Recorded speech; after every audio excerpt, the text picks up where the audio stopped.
फरमाते हैं कि मैं ना मजदूर लेने गया, बगदाद के चौक में मजदूर बैठे होते थे। तो मेरी उन मजदूरों में से ना एक नौजवान बच्चे पे नजर पड़ी। बड़ा कमजोर सा वजूद था, लेकिन चेहरे पर इबादत का निशान था। माथा बताता था कि नमाज का बड़ा ख्याल रखता है। मैं उसके करीब गया।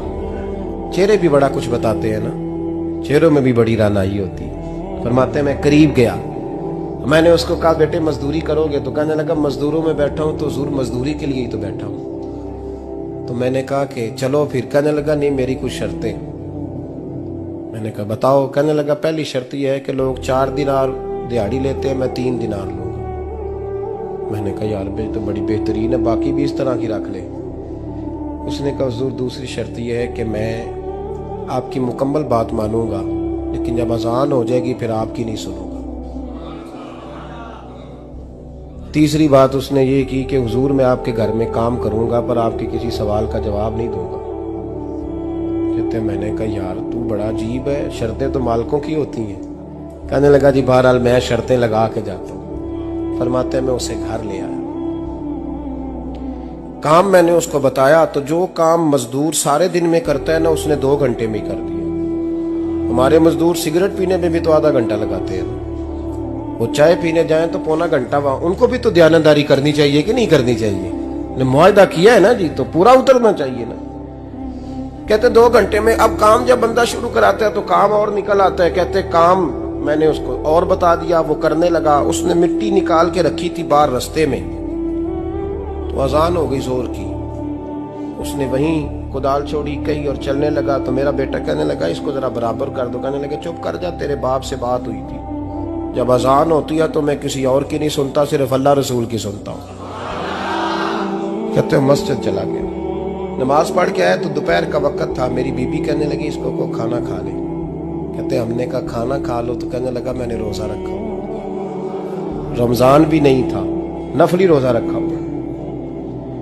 फरमाते हैं शाम हुई, मैंने 3 दिनार दिए। तो मैंने कहा तेरा नाम क्या है? कहने लगा मैंने आपसे कहा था मैं किसी सवाल का जवाब नहीं दूंगा।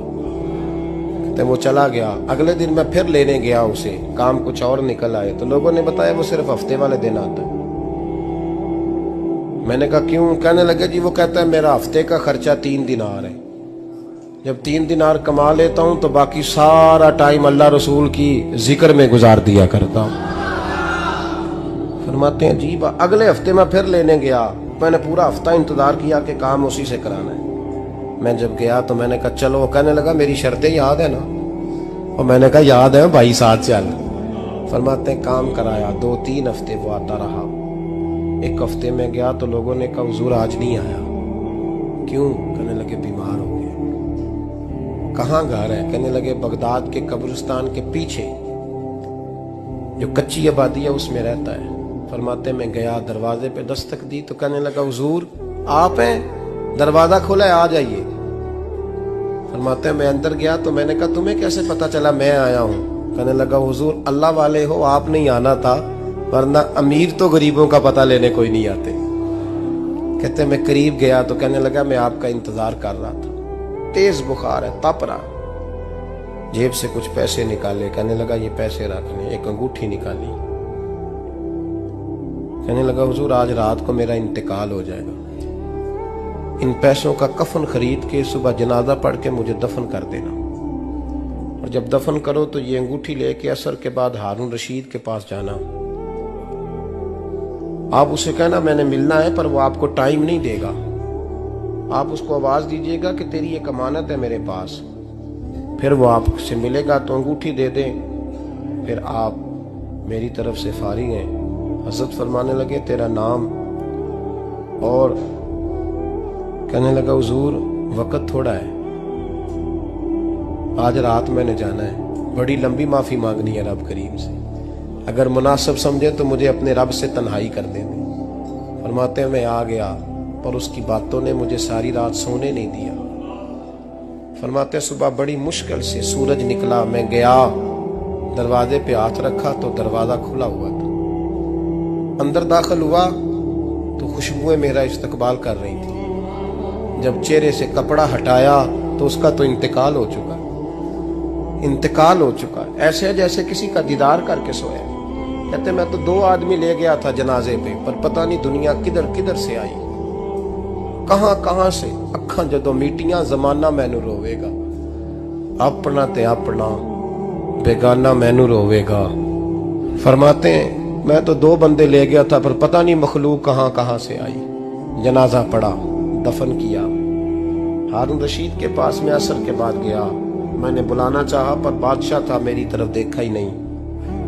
मैंने उसको कहा तेरी ये अमानत मेरे पास है।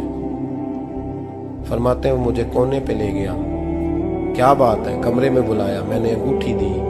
हारून रशीद तो चीखे मारने लगा, कहने लगा अंगूठी वाला कहाँ है? मैंने कहा वो तो इंतकाल कर गया। कहने लगा मुझे कब्र पे ले चल। कहते मैं कब्र पे लाया तो वो लेट गया, तड़प के रोने लगा। मैंने कहा मेरा कलेजा फट जाएगा, ना उसने कुछ बताया ना तूने बताया, ये कौन था? तो हारून रशीद कहने लगा ये मेरा बेटा था। मैंने कहा तेरा बेटा और मजदूर?